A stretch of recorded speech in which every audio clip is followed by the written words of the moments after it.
So hello what's up, कैसे हैं आप सब। दोस्तों, स्वागत है आप सबका इस रिवीजन वीडियो में, जहां हम रिवाइज करने वाले हैं कौन सा स्टैंडर्ड है SRS 4410, जो बात करता है किसकी, कंपाइलेशन एंगेजमेंट की। लास्ट टाइम हमने रिवाइज किया था 4400, जिसमें हमने कवर करे थे सारे कॉन्सेप्ट्स और क्वेश्चंस। ऐसे ही इस रिवीजन में भी कवर करेंगे, बट वीडियो पे आगे बढ़ने से पहले एक अच्छे सीए स्टूडेंट की तरफ वीडियो पे अटेंडेंस लगाएंगे, वीडियो को लाइक करके। और अगर आप चैनल पे नए नए आए हो तो भैया फटाफट इसको सब्सक्राइब कर लो। Okay sir. तो सर, अब सबसे पहला कंफ्यूजन बच्चे के मन में आता है, सर एक बात बताओ, ये जो एसआरएस वाली सीरीज है, ये तो पता चल गया रिलेटेड सर्विस की बात करती है। रिलेटेड सर्विस यानी non assurance engagement. But sir, नाम में कंफ्यूजन होती है कि 4400 में क्या आता है, 4410 में।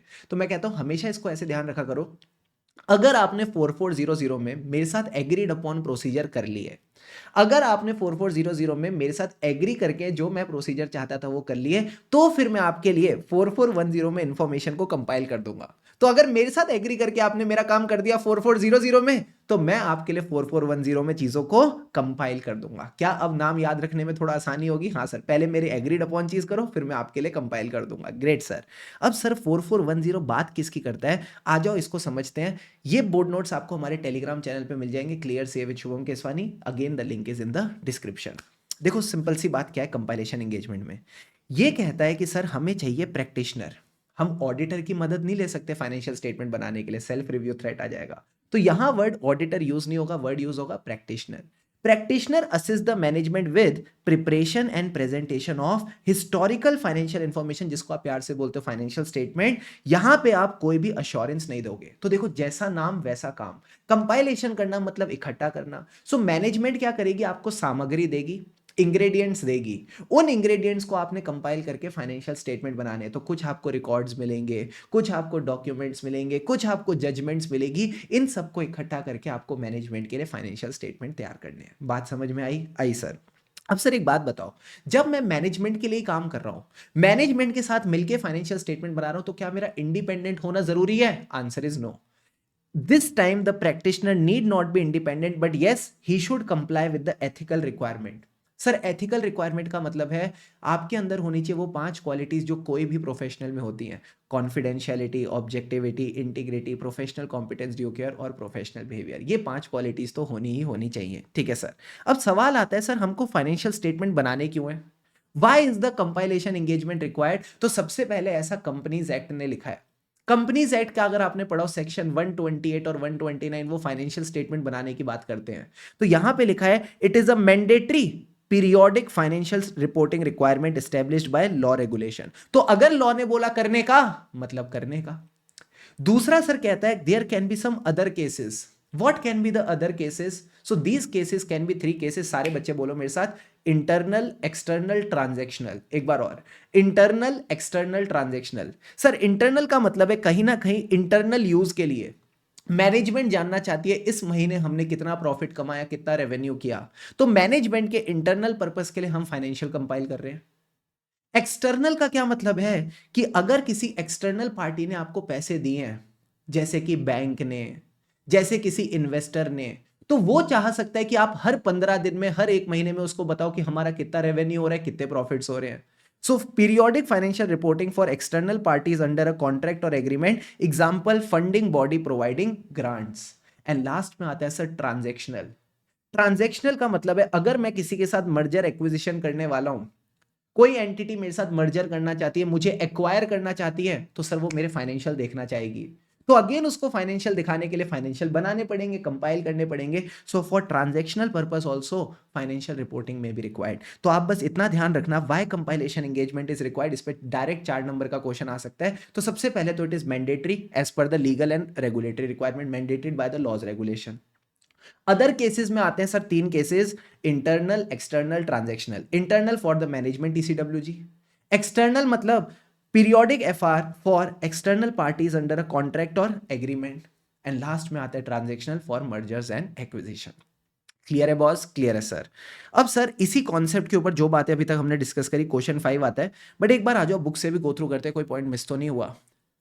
सबसे पहले कंपाइलेशन का क्या मतलब है, आप मैनेजमेंट के असिस्टेंट की तरह एक्ट करोगे जो उनको हेल्प करेगा इन preparation and presentation of historical financial information बिना किसी अश्योरेंस के। एंड आपने अपनी रिपोर्ट देनी है एज पर दिस एसआरएस यानी 4410। Again sir this is applicable to compilation of historical financial information. Sir अगर मेरे को कोई और इंफॉर्मेशन कंपाइल करानी है तो आप इस स्टैंडर्ड को यूज कर सकते हो after the necessary adaptation. Sir आपको एक बात पता होगी, SQC1 her type of engagement पे लगता है तो कंपाइलेशन एंगेजमेंट पे भी लगेगा। एंड यहां जरूरी नहीं है कि आप इंडिपेंडेंट हो, बट आपको एथिकल रिक्वायरमेंट से कंप्लाई करना पड़ेगा, यानी confidentiality, objectivity, integrity, professional competence, due care and professional behaviour. क्योंकि ये एश्योरेंस एंगेजमेंट नहीं है, कोई ओपिनियन देने की जरूरत नहीं है। फिर सर एक इंपॉर्टेंट क्वेश्चन हमने कवर किया, स्टार मार्क कर लो, why compilation engagement is required revision के अंदर। रिवीजन सबसे पहले सर मैंडेटरी रिक्वायरमेंट है एज पर लॉ रेगुलेशन, या फिर purpose is unrelated to the mandatory requirement. Example 3 cases, internal, external, transactional. Internal का मतलब है मैनेजमेंट और TCWG के लिए फॉर इंटरनल यूज। एक्सटर्नल का मतलब है एक्सटर्नल पार्टीज अंडर कॉन्ट्रैक्ट और एग्रीमेंट, लाइक अगर आपको कोई फंड दे रहा है, कोई ग्रांट्स दे रहा है तो उनको बताना। ट्रांजैक्शनल का मतलब है फॉर सम मर्जर्स और एक्विजिशन। क्या यहां तक सारी बातें समझ आई? आई सर। ऑब्जेक्टिव भी एक बार के लिए समझ लो, हम मैनेजमेंट के लिए एक असिस्टेंट हैं। हम मैनेजमेंट के लिए एक असिस्टेंट है जो उनको हेल्प कर रहा है in preparation and presentation of financial statement as per applicable FRF। And जब आप ये प्रिपरेशन कर लेते हो तो आपको एक रिपोर्ट देनी पड़ती है एज पर दिस SRS। क्या ये बेसिक्स क्लियर है? पक्का प्रॉमिस? Yes sir. अब सर आपने कहा था हमको क्वेश्चन कराओगे, come to question number 5 of your question bank. Question 5 sir May 24 main exam का क्वेश्चन है, आओ देखते हैं क्या कहता है। Give your views on applicability of SQC1 to this engagement. मैं कहता हूं कोई भी एंगेजमेंट हो, SQC1 सब पे एप्लीकेबल है। तो आ जाओ पूरा क्वेश्चन पढ़ते हैं, देखो क्या कहता है। MNC limited has engage CA Lalit to help the company in compilation of financial information. क्या मैं बोलूं यहां लग गया क्या? SRS 4410। पहले आप हमारे साथ एग्री करो, फिर 4410 में हम कंपाइल करेंगे। CA Lalit explained the team members the scope of work and responsibility. Team members have done mostly audit assignment and उनको compilation engagement का कोई exposure नहीं है। So discuss the key issues जहां पे CA ललित को इनको गाइड करना चाहिए, ठीक है। And how is it different from assurance engagement. तो सबसे पहले आप उनको बता दो कि भाई कंपाइलेशन एंगेजमेंट एक रिलेटेड सर्विस होती है और ये एक अश्योरेंस एंगेजमेंट नहीं है। अश्योरेंस एंगेजमेंट नहीं है तो मतलब आपको अश्योरेंस भी समझाना पड़ेगा। हाँ, तो सबसे पहले आप बताओ कंपाइलेशन एंगेजमेंट में होता क्या है कि हम कंपाइल करते हैं इंफॉर्मेशन, ठीक है। It applies to accounting and financial reporting expertise, जहां पे आप असिस्ट करते हो मैनेजमेंट को in preparation and presentation of financial statement as per applicable FRF and then give a report as per this standard, ठीक है सर।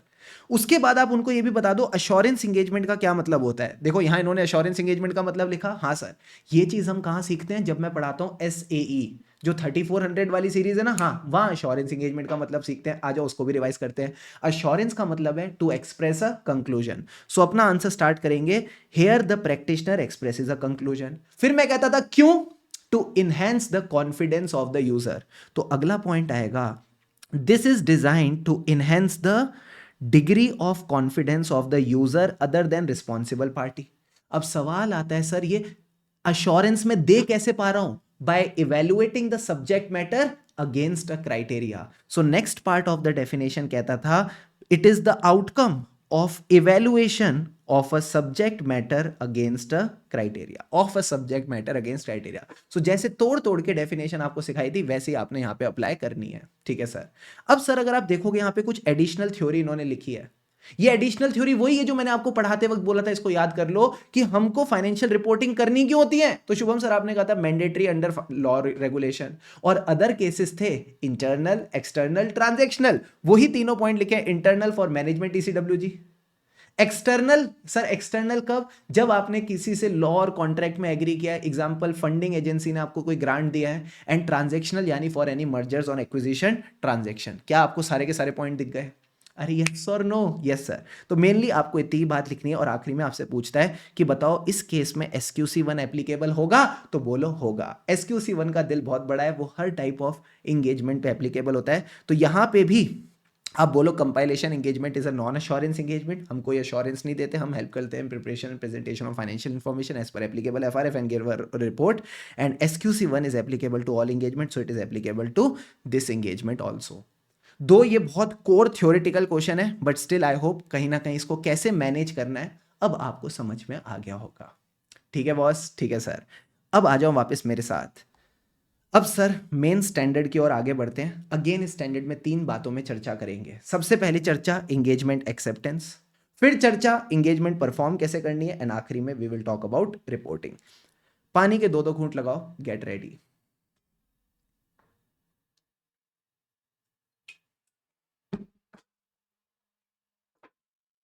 Got it sir. अब आ जाओ मेरे साथ। सबसे पहले सर समझते हैं टर्म्स ऑफ एंगेजमेंट। यहां पे सर टर्म्स ऑफ एंगेजमेंट पढ़ के आपको मजा आ जाएगा। क्या बात करो सर। हाँ देखो, सबसे पहले हम अगर फाइनेंशियल स्टेटमेंट बना रहे हैं तो क्यों बना रहे हैं, याद है ऊपर बताया था, या तो mandatory requirement under law regulation, या फिर other cases internal external transactional. तो सबसे पहली चीज आपके एंगेजमेंट लेटर में यही आएगी, intended use and distribution of the financial information, यानी क्या पर्पस है और किन लोगों तक ये फाइनेंशियल स्टेटमेंट्स पहुंचेंगे। फिर इसके बाद के पॉइंट्स देख के तो आपकी आंखों में सर आंसू आ जाएंगे, एकदम नॉस्टैल्जिया वाले। Objective and scope, responsibility of the management, responsibility of the practitioner. Management की रिस्पॉन्सिबिलिटी से लिंक किया एप्लीकेबल एफआरएफ, प्रैक्टिशनर की रिस्पॉन्सिबिलिटी से लिंक किया form and content of report. आई ना सर, ये तो वही पॉइंट्स हैं जो आप हमको ऐसे 210 में पढ़ाते थे। मैंने कहा हाँ, वही ऐसे 210 वाले पॉइंट यहां पे कॉपी करके पेस्ट कर दो। ऑब्जेक्टिव एंड स्कोप, वहां पे क्या लिखते थे, objective and scope of audit, यहां लिख दो एंगेजमेंट। फिर वहां क्या होता था, responsibility of auditor, responsibility of management, यहां आएगा responsibility of practitioner, responsibility of management. Practitioner की रिस्पॉन्सिबिलिटी से लिंक कर दो form and content of report, management की रिस्पॉन्सिबिलिटी से एप्लीकेबल एफआरएफ। बट सर यहां पे बस मैनेजमेंट की जो रिस्पॉन्सिबिलिटी है ना, वहां पे थोड़े से चेंजेस करने हैं। वहां पे सबसे पहले रिस्पॉन्सिबिलिटी क्या होती थी 210 में, preparation and presentation of financial statement as per applicable FRF. देखो यहां पे भी वही है, preparation and presentation of financial information as per applicable FRF. अब फाइनेंशियल इंफॉर्मेशन में मटेरियल स्टेटमेंट ना हो, इसके लिए मैनेजमेंट क्या लगाती थी, इंटरनल कंट्रोल। सेकेंड पॉइंट वही है, design implementation maintenance of internal control so that financial statements are free from material misstatement due to fraud और एरर। अब सर इसके बाद का जो पॉइंट 210 में होता था, पता है वो क्या होता था, प्रोवाइडिंग द ऑडिटर विद आउ। सर आउ का मतलब होता था all information, additional information, unrestricted access to the persons with in entity to get audit evidence. But क्या मैं यहां पे ऑडिटर हूं क्या, नहीं सर, मैं यहां पे प्रैक्टिशनर हूं। तो मुझे क्या ऑडिट एविडेंस चाहिए या सामग्री, सर हमको सामग्री चाहिए। हमको चाहिए रिकॉर्ड्स, डॉक्यूमेंट्स, ठीक है, अदर इंफॉर्मेशन, मैनेजमेंट की जजमेंट, ताकि इन सबको इकट्ठा करके हम फाइनेंशियल स्टेटमेंट बना सके। तो यहां मैनेजमेंट की रिस्पॉन्सिबिलिटी क्या है कि वो हमको दे एक्यूरेट और कंप्लीट क्या, records, documents, explanation, other information which are provided by management. कई बार फाइनेंशियल स्टेटमेंट बनाने के लिए जजमेंट भी लगती है, judgement in accounting policies, accounting estimate, तो हमको जजमेंट भी चाहिए, judgement for preparation presentation of financial information. तो इन चीजों को प्यार से पता है क्या बोलेंगे, सर बताओ, इनको हम प्यार से बोलेंगे radio plus judgement. Say with me, radio plus judgement. Sir radio का क्या मतलब है, आर ई का मतलब है रिकॉर्ड्स, डी का मतलब है डॉक्यूमेंट्स, ई का मतलब है एक्सप्लेनेशन, एंड ओ का मतलब है अदर इंफॉर्मेशन। ये हो गया रेडियो। रेडियो यानी records, documents, explanation and other information, and साथ ही साथ चाहिए मैनेजमेंट की जजमेंट। क्या पूरा का पूरा टॉपिक यहां तक क्लियर है? अरे यस और नो, यस सर।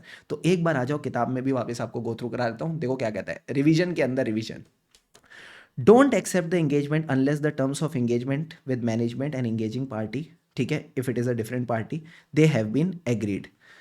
अब सर क्या क्या पॉइंट है, सबसे पहले एक डिफरेंट पॉइंट ये याद रखना, use and distribution of the information and any restrictions on use and distribution. फिर आ जाओ अपनी पे, सर अपनी पे मतलब ऑडिट वाले points, objective and scope of engagement, responsibility of management, responsibility of practitioner, ठीक है, applicable FRF, form and content report, expected form and content of report. अब मैनेजमेंट की रिस्पॉन्सिबिलिटी वही है, preparation and presentation of financial information as per applicable FRF की जगह यहां बोल दिया एक्सेप्टेबल एफआरएफ।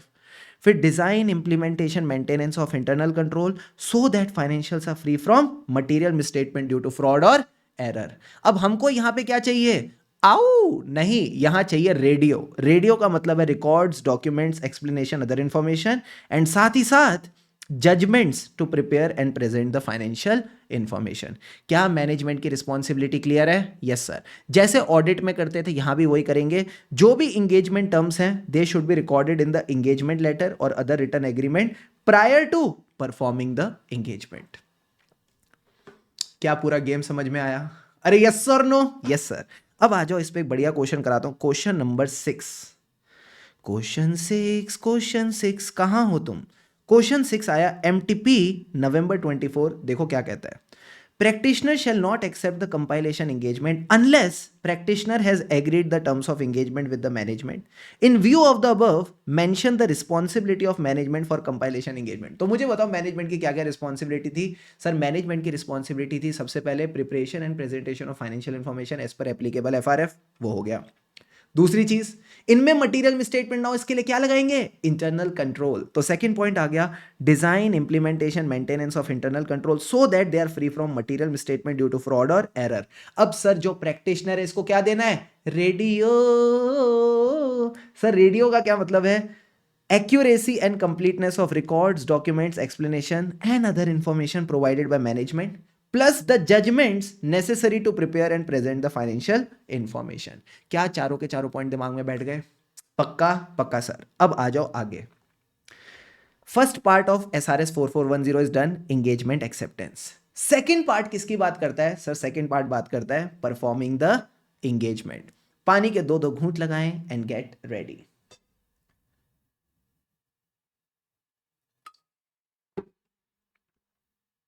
अब सर परफॉर्मिंग द एंगेजमेंट की बात करते हैं। प्लीज बोर्ड पे फोकस करना, फ्लो में चलना, मजा आएगा। सबसे पहले सर एक बात बताओ, ऑडिट परफॉर्म करने से पहले क्या करते थे? सर रिस्क असेसमेंट प्रोसीजर, जिसमें हम क्या करते थे? चीजों की अंडरस्टैंडिंग लेते थे।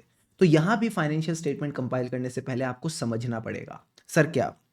हमें समझना पड़ेगा यहां भी वही एंटिटी के बिजनेस, उसके ऑपरेशंस प्लस इनके अकाउंटिंग सिस्टम और रिकॉर्ड्स। एंड साथ ही साथ एक और चीज समझनी पड़ेगी, इनका एप्लीकेबल एफआरएफ क्या कहता है। जब तक आप अकाउंटिंग स्टैंडर्ड्स नहीं समझोगे, शेड्यूल 3 नहीं समझोगे, फाइनेंशियल स्टेटमेंट्स कैसे बनाओगे? तो आपको बिजनेस भी समझना है और एप्लीकेबल एफआरएफ भी। ठीक है सर। जब आपने समझने वाला टाइम पास कर लिया, अब अपने मेन काम पे आ जाओ, compile the financial information. Management ने क्या सामग्री दी थी? रेडियो। तो रेडियो को कंपाइल करो, यानी records, documents, explanation, other information plus significant judgements provided by the management. अब सर ये जो सिग्निफिकेंट जजमेंट वाला पॉइंट है ना, इसी में से एक और पॉइंट निकालेंगे। पॉइंट नंबर 3 कहता है जितनी भी सिग्निफिकेंट जजमेंट है एक बार डिस्कस कर लो। Discuss with the management and TCWG significant judgments where the practitioner assisted. अगर आपने खुद अपनी कोई सिग्निफिकेंट जजमेंट्स बनाई हैं, ठीक है, तो वो चीज एक बार आप मैनेजमेंट के साथ डिस्कस करके चलो। एंड लास्ट में कहता है रिपोर्ट देने से पहले एक बार रीड कर लेना।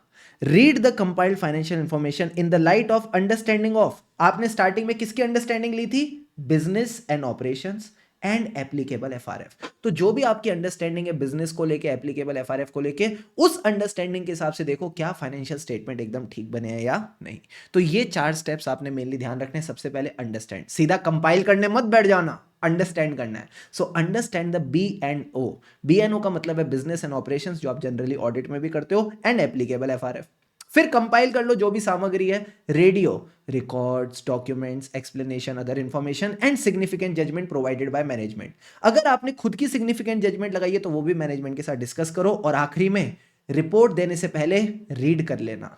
Read the report, read the compiled information in the light of understanding. किन चीजों की अंडरस्टैंडिंग ली थी? Business and operations and applicable FRF.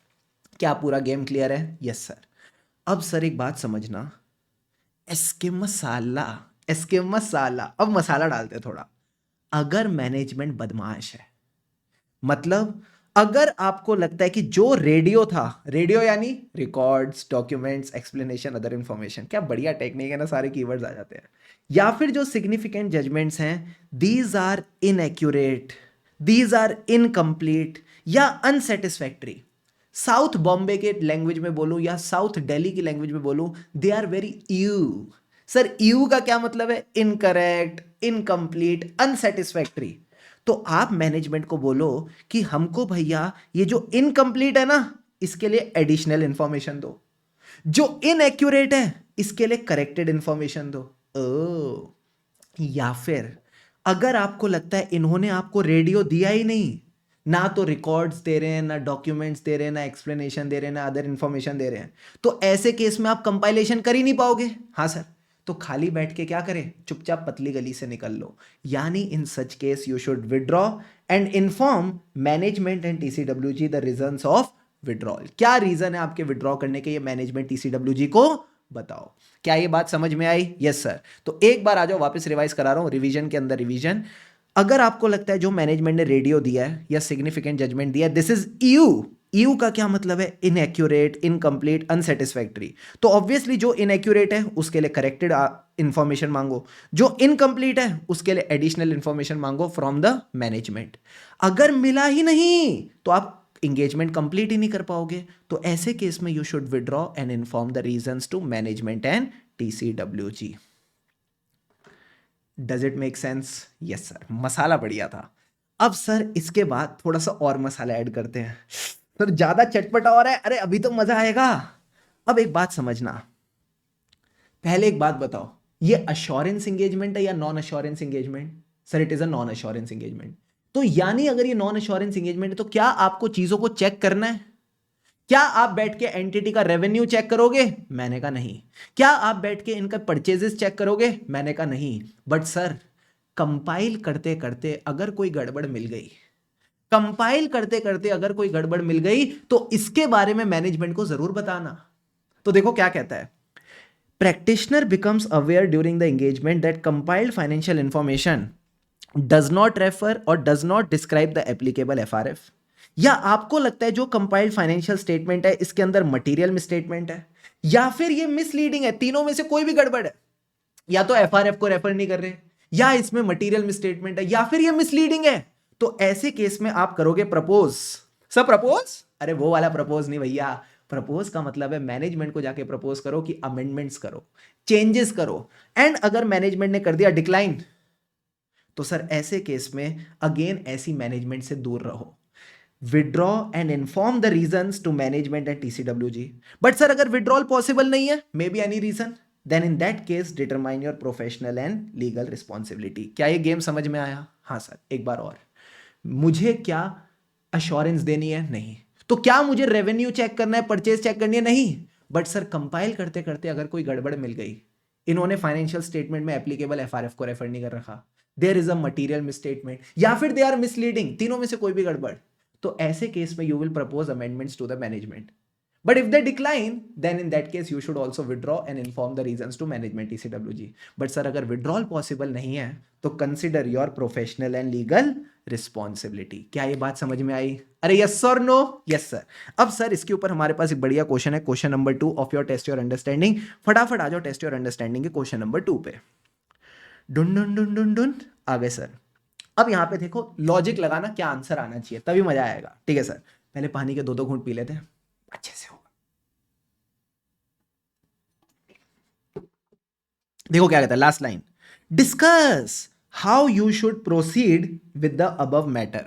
पहले मैटर पढ़ो पूरा, पढ़ो पूरा नहीं, पढ़ो पूरा। चलो आ जाओ। During the performing of compilation engagement, एक बात तो पता चल गई मालिक, ये क्वेश्चन कहाँ का है? SRS 4410 का। अच्छा लिख ही दिया, वाह ऐसे वाह। It becomes known to you that client has suffered a theft loss of 100 lakhs on the inventory over a period of time at a storage location visited infrequently. Basically company को loss हुआ है 100 लाख रुपए का, लगभग 1 करोड़ का। तो company ने claim डाला with the insurance company which was repudiated. Repudiated मतलब डिक्लाइंड। इंश्योरेंस कंपनी ने कहा हम नहीं देंगे क्योंकि ये तुम्हारी पॉलिसी में कवर्ड नहीं है। क्लाइंट ने ना तो इस पे कोई कंप्लेंट करी ना कोई अपील करी, and amount is reflected under the head current assets. मुझे बताओ अगर करंट एसेट्स में 1 करोड़ का अमाउंट आ रहा है जो कि रिसीवेबल नहीं है, पॉसिबल ही नहीं है, तो क्या उस 1 करोड़ पे प्रोविजन बनना चाहिए था? आंसर इज यस, बनना चाहिए था। क्या मैं बोल दूं अगर ये लोग प्रोविजन नहीं बना रहे तो there is a material misstatement? Answer is yes, there is a material misstatement. तो जब भी आपको मटीरियल मिसस्टेटमेंट मिलती है तो आप क्या करते हो? Sir propose. हमने शुभम सर से अभी जस्ट जस्ट सीखा था कि अगर फाइनेंशियल स्टेटमेंट्स को गो थ्रू करते वक्त, ठीक है, हमको 3 चीजें मिल जाएं, they do not refer adequately refer to the applicable FRF, या फिर there is a material misstatement, या फिर दे आर मिसलीडिंग, तो we will propose to the management and TCWG amendment, and if they decline you withdraw from the engagement and inform the reasons, but sir if withdrawal is not possible consider the professional and legal responsibility. तो यही answer ICA ने लिखा है, देखो क्या कहता है। सबसे पहले फैक्ट्स ऑफ द केस इन लोगों ने लिखे, यहां पे कहता है amendments are required so that financial information is not materially misstated. ऐसे केस में sir what we should do, तो इट सेज जब भी आपको 3 चीजें मिले, that you want the information should not be materially misstated, या फिर it is misleading, you should propose the amendments to management. इन्होंने वो एप्लीकेबल एफआरएफ वाली बात उड़ा दी। तो अमेंडमेंट जब आप प्रपोज करते हो तो ऐसे केस में मैनेजमेंट क्या कर सकती है? सर वही डिक्लाइन। तो अगर मैनेजमेंट डिक्लाइन करती है या परमिट नहीं करती अमेंडमेंट, तो ऐसे केस में सर हम क्या करेंगे? विड्रॉ। वही जो चार्ट तुमको क्लास में बनवाया वही सेम चीज लिखी है, विड्रॉ करो and inform the management TCWG the reasons for withdrawal. But sir अगर विड्रॉल पॉसिबल नहीं है then determine the professional legal responsibility in circumstance. क्या ये 4-5 नंबर का क्वेश्चन क्लियर है? पक्का प्रॉमिस? सर एक क्वेश्चन और करें, आ जाओ क्वेश्चन नंबर 8 और कर लो, आ जाओ मेरे साथ। ये क्वेश्चन 8 कहाँ आया था? अभी रिसेंट एक आरटीपी एमटीपी में आया है, देखो क्या कहता है। MTP May 24, you have been appointed to compile the financial statement, again SRS 4410, for tax purpose. During the work you discover that inventory is grossly understated, again कह दूं क्या एक material misstatement है? बोल दूं मटीरियल मिसस्टेटमेंट है? हाँ सर। And company has failed to apply the accounting standards, on pointing out the same partners inform you that it is outside your scope. ये आपके स्कोप में नहीं है क्योंकि आप ऑडिट नहीं कर रहे।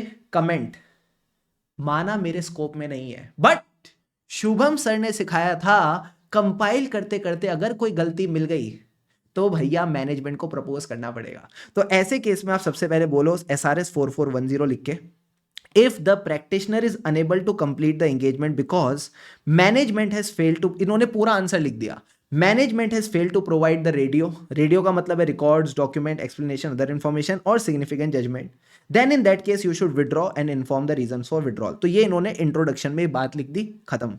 अब मेन पॉइंट पे आओ, मेन आंसर पे आओ। ड्यूरिंग द एंगेजमेंट अगर आपको 3 गड़बड़े मिली, that compiled information does not refer to the applicable FRF, या फिर there is a material misstatement जिसके लिए अमेंडमेंट्स रिक्वायर्ड है, या फिर it is misleading, then in that case you should propose the amendment. Same answer मिल गया? हाँ सर। अब मैनेजमेंट क्या करेगी? Decline, then in that case you should withdraw and inform the reasons of withdrawal to management TCWG. But sir withdrawal अगर possible नहीं है so consider the professional and legal responsibility. क्या ये बात समझ में आई? क्या यहां तक पूरा गेम क्लियर है? Yes sir.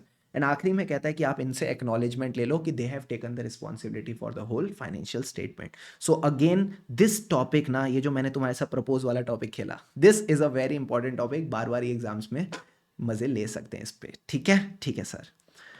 अब सर परफॉर्मिंग द एंगेजमेंट वाला टॉपिक भी कंप्लीट हो गया हमारा, ये इसकी एक छोटी सी समरी थी और ये वाला पार्ट हमने कवर कर लिया। अब आ जाओ मेरे साथ लास्ट टॉपिक पे, प्रैक्टिशनर के रिपोर्ट में क्या क्या एलिमेंट्स आएंगे। पानी के 2-2 घूंट लगाओ, गेट रेडी। बस अब ये टॉपिक अपनी आखिरी सांसें ले रहा है, ठीक है, लेट्स डू इट। देखो सबसे पहले मैं यहां की रिपोर्टिंग के बारे में बताता हूं। मेनली आपको बेसिक बेसिक चीजें मिलेंगी। देखो क्या कहता है, टाइटल मिल गया, एड्रेस ही मिल गया, फिर यहां पे आप क्या कर रहे हो, as a practitioner you are compiling the financial information, तो इन बातों को सिर्फ रीड कर लो। फिर जैसे एक ऑडिट रिपोर्ट में होता है मैनेजमेंट की रिस्पॉन्सिबिलिटी बताते हो, एफआरएफ को आइडेंटिफाई करते हो, वो यहाँ पे भी कर दो। फिर आप ऑडिटर की रिस्पॉन्सिबिलिटी बताते हो तो वो भी बता दो, प्रैक्टिशनर की क्या रिस्पॉन्सिबिलिटी है, ठीक है। फिर आपने अपना ऑडिट एज पर ऐसे किया तो यहाँ ऐसे की जगह बोल दो एसआरएस और आपकी एथिकल रिक्वायरमेंट, बेसिक बेसिक बातें। फिर वहां पे क्या करते थे, आइडेंटिफाई करते थे financial statement, title of financial statement, date and period. अब यहाँ बोल दो identification of financial information, title of information. Title में क्या आता है, balance sheet, PNL, cash flow, वही सब आ जाएंगे, ठीक है। Notes to accounts and date and period. तो ये बेसिक इन्फॉर्मेशन तो आई होप सबको आती है। इसमें से कोई भी आप अगर चाहो अपने मन के लिए 4-5 पॉइंट्स कवर कर सकते हो, ठीक है सर। अब सर यहाँ पे अगर आप एक्सप्लेनेशन वाला पार्ट देखोगे ना, आप देखोगे ये वही चीज़ है जो हमने 4400 में सीखी थी, that it is neither audit और नॉट रिव्यू। तो क्योंकि ये ऑडिट और रिव्यू नहीं है तो it is not assurance engagement, तो यहाँ पे हम कोई भी एक्यूरेसी और कंप्लीटनेस चेक नहीं करते हैं, ठीक है। It is not assurance engagement, तो यहाँ हम एक्यूरेसी और कंप्लीटनेस चेक नहीं करते। दूसरी बात, क्योंकि यहाँ पे हम ऑडिट और अकॉर्डिंगली यहाँ पे हम अपना ऑडिट ओपिनियन और रिव्यू कंक्लूजन भी नहीं देंगे, तो आप सिंपल सी बात ध्यान रखना, ये अश्योरेंस एंगेजमेंट नहीं है, ये छोटी सी चीज़ है, बस इसको अलग से ध्यान रखना, ठीक है। बाकी चीज़ें तो सेम सेम है जो हम ऑलरेडी पढ़ते हैं, इस चीज़ को बस आप अलग से ध्यान रखना कि सिंपल सी बात है, ये अश्योरेंस एंगेजमेंट नहीं है, तो हम चीज़ें चेक नहीं करेंगे, हमने रेवेन्यू परचेज ये सब चेक नहीं किया है, so we are not required to verify the accuracy और completeness of information. And second thing, because it is not assurance engagement, तो जो हम जनरली ऑडिट ओपिनियन देते हैं, रिव्यू कंक्लूजन देते हैं, वो भी हम यहाँ पे एक्सप्रेस नहीं करेंगे। अब जैसा स्पेशल पर्पस फाइनेंशियल स्टेटमेंट में होता है कि आप पर्पस डिस्क्राइब करते हो, कौन सा पैरा होता है, ईओएम पैरा, जिसमें आप यूजर्स को अलर्ट करते हो ना, स्पेशल पर्पस फाइनेंशियल स्टेटमेंट है, वैसे ही आप यहां पे भी अपना पैरा डाल सकते हो कि अगर ये स्पेशल पर्पस फ्रेमवर्क के हिसाब से बने हैं तो describe the purpose and draw the attention of users की because they are as per special purpose framework they may not be suitable for any other purpose. And last में वही basic चीज आ गई, डेट आ गया, प्लेस आ गई, ठीक है, sign आ गया, ये बेसिक बेसिक चीजें आपका यहाँ का पार्ट बन जाएंगी। क्लियर है बॉस, क्लियर है सर। सो रिपोर्टिंग वाला पार्ट बस एक बार रीड ही कर लेना, एंड ये इंपॉर्टेंट पार्ट है, बस इसको एक बार फोकस करके चलना है, दैट्स इट सर। अब सर लास्ट के दो छोटे छोटे टॉपिक आ जाते हैं। रिसेंटली हाल ही में एक एमटीपी हुआ था May 25, वहां पे आईसीएआई ने इन दोनों चीजों को टेस्ट किया है। सिंपल सी बात है, मैं आपसे पूछता हूं, देखो अगर एक ऑडिट एंगेजमेंट होती है तो कौन रिस्पॉन्सिबल होता है क्वालिटी के लिए? सर क्वालिटी के लिए वही रिस्पॉन्सिबल होता है जो साइन करता है, यानी एंगेजमेंट पार्टनर। सेम चीज यहां पे भी एप्लीकेबल है, देखो क्या कहता है, engagement level quality control, engagement partner will take the responsibility for overall quality of compilation engagement, कि जो engagement है वो परफॉर्म हुई है as per quality control policies and procedures। Same चीज जो आप यहाँ पे मेरे साथ SQC1 SA 220 में पढ़ते हो, सेम टू सेम बात यहाँ लिखी है। तो कौन लेगा responsibility? engagement partner, he will take the responsibility of quality। अब क्वालिटी आती कैसे है? जब आप अपना काम करते हो as per quality control policies and procedure। अब सर एक और इंपॉर्टेंट टॉपिक आता है एंगेजमेंट डॉक्यूमेंटेशन। क्या क्या चीजें हमें यहां पे डॉक्यूमेंट करनी है, तो प्लीज बोर्ड पे फोकस करना, मजा आएगा। देखो क्या कहता है, सबसे पहले सिग्निफिकेंट मैटर्स, क्या क्या सिग्निफिकेंट मैटर्स आपको मिले, कौन से एरियाज थे जहां आपको लगा थोड़ी सिग्निफिकेंट रिस्क है, क्या सिग्निफिकेंट जजमेंट्स थी, वो सब सिग्निफिकेंट मैटर्स का पार्ट बनेंगे।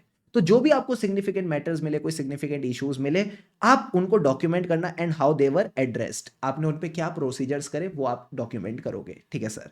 दूसरी चीज आप डॉक्यूमेंट करोगे फाइनल वर्जन, ठीक है, what was the final version of compiled financial information. Compiled financial information यानी फाइनेंशियल स्टेटमेंट, तो जो फाइनेंशियल स्टेटमेंट का फाइनल वर्जन है वो डॉक्यूमेंट होगा, और आपकी रिपोर्ट।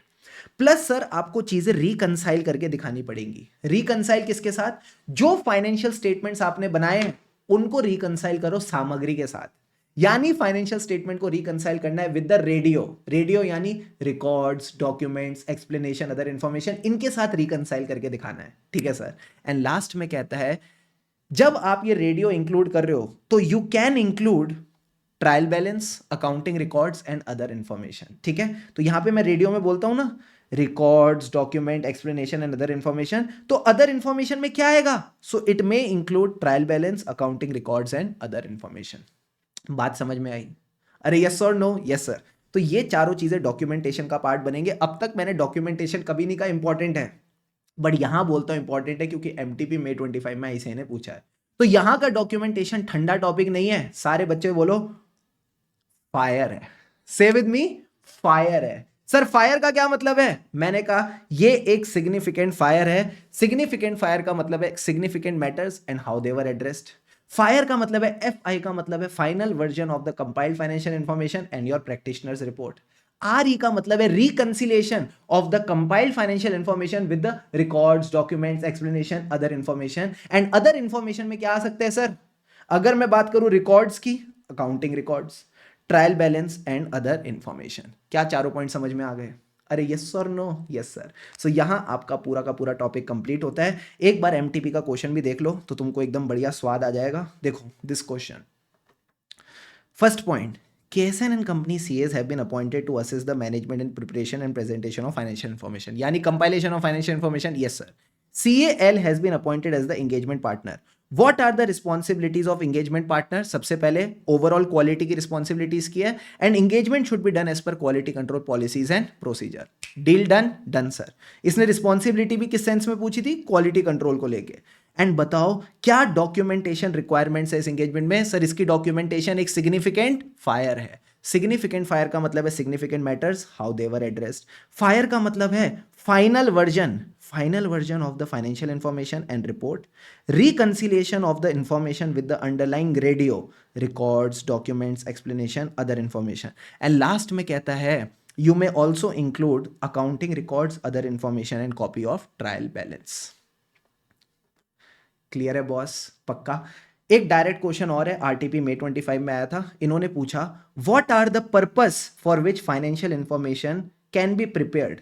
तो मुझे बताओ फाइनेंशियल स्टेटमेंट किस पर्पस के लिए प्रिपेयर्ड होते हैं? सर आपने स्टार्टिंग में बताया था, सबसे पहले तो mandatory periodic reporting as per law regulation, फिर अदर केसेस में आपने बोला था learn with fun, internal, external, transactional. तो वही पॉइंट आपको यहां दिखेंगे, internal for management ECWG, external किसके लिए? मैंने कहा एक्सटर्नल पार्टीज जिन्होंने भी आपको कोई ग्रांट वगैरह दिया है, ट्रांजैक्शनल यानी for some mergers and acquisition, and last में बोलता है कि कुछ एलिमेंट्स बता दो जो आपकी रिपोर्ट में आएंगे। तो ये तो सर सबसे आसान क्वेश्चन है, जो ऑडिट रिपोर्ट के एलिमेंट्स आते हैं ना वही लिख दो। क्या क्या आएगा? टाइटल, एड्रेसी, प्रैक्टिशनर की रिस्पॉन्सिबिलिटी, मैनेजमेंट की रिस्पॉन्सिबिलिटी, फिर उसके बाद आप यहाँ पे बात कर सकते हो अपना वही साइन आ जाता है, प्लेस आ जाता है, डेट आ जाती है। तो कोई भी 5 से 6 पॉइंट आप यहाँ पे आराम से कवर करके चल सकते हो, कोई दिक्कत की बात नहीं है। ठीक है, तो इनको एक बार रीड कर लेना। मुझे नहीं लगता ऐसे एक साथ सारे एलिमेंट्स मांगेगा, but at least you can read through these elements. क्या यहाँ तक गेम समझ में आ गई सबको? पक्का promise? Yes sir. So with this Baba your SRS 4410 is complete. अगर मैं आपको बताऊँ ना यहाँ पे सर क्या कुछ था खास, मैं कहूँगा नहीं, 3 ही टॉपिक थे, 2-3 ही टॉपिक थे। सबसे पहले एंगेजमेंट को, जो एंगेजमेंट लेटर है उसमें क्या क्या चीज़ें आएंगी, तो वही चीज़ें जो ऑडिट में रहती थी वो यहाँ पे आ गई। जैसे ऐसे 210 वाले पॉइंट्स थे कि प्रैक्टिशनर की रिस्पॉन्सिबिलिटी, मैनेजमेंट की responsibility, applicable FRF, expected form and content of report. बस मैनेजमेंट की रिस्पॉन्सिबिलिटी में जैसे हम बोलते थे फाइनेंशियल स्टेटमेंट बनाना, इंटरनल कंट्रोल लगाना, वो पॉइंट यहाँ भी है। बट यहाँ हमको आऊ नहीं चाहिए, यहाँ हमको चाहिए रेडियो। रेडियो का मतलब अब आपको पता ही है, records, documents, explanation, other information and significant judgment. अब सर जो मैनेजमेंट ने रिस्पॉन्सिबिलिटी में अपने इन्फॉर्मेशन हमको दी है, अब हमें उसे कंपाइल करना है। तो प्रैक्टिशनर की रिस्पॉन्सिबिलिटी में भी कुछ हाई फाई नहीं था, बस ये है कि सीधा कंपाइल मत करना, पहले अंडरस्टैंड करना कि बिजनेस ऑपरेशंस क्या है, एप्लीकेबल FRF क्या है, फिर आप कंपाइल करना। ठीक है सर। एंड कंपाइल करने के बाद याद है मैंने कहा था सिग्निफिकेंट जजमेंट खुद की कुछ लगाते हो तो मैनेजमेंट से डिस्कस करना, एंड लास्ट में जो कंपाइल्ड फाइनेंशियल इंफॉर्मेशन है, ठीक है, वो देने से पहले एक बार उसको रीड कर लेना under the light of your understanding of business and operations and applicable FRF। तो इस तरह से आपने अपना काम कर लिया। अब sir being a non assurance engagement क्या मुझे चीजों को चेक करना है? Answer is no. But sir अगर इस एंगेजमेंट को परफॉर्म करते करते मुझे ऐसा कहीं लगा कि जो फाइनेंशियल इंफॉर्मेशन है वो एप्लीकेबल FRF को रेफर नहीं कर रही, या उसके अंदर कोई मटेरियल मिसस्टेटमेंट है, या फिर वो मिसलीडिंग है, तो I will propose the amendment. अगर मैनेजमेंट ने डिक्लाइन किया तो I will withdraw and inform the reason for withdraw. But अगर विड्रॉल पॉसिबल नहीं है then I will consider my professional and legal responsibility. Reporting वाला पार्ट एक बार बस आप रीड करके चल सकते हो। So with this SRS 4410 is complete. I hope you enjoyed this revision. Video अच्छी लगी हो तो do give it a like, and yes stay subscribe to the channel for more such videos. जो भी आपका एक्सपीरियंस रहा do share in the comments box, because your appreciation is my motivation. लगे रहो मित्रों, लगे रहो, soon you will be a chartered accountant. Before I wrap up this video, एक छोटा सा thought for the day discuss करूं। हाँ sir, don't watch the clock, do what it does. Sir यानी कीप गोइंग।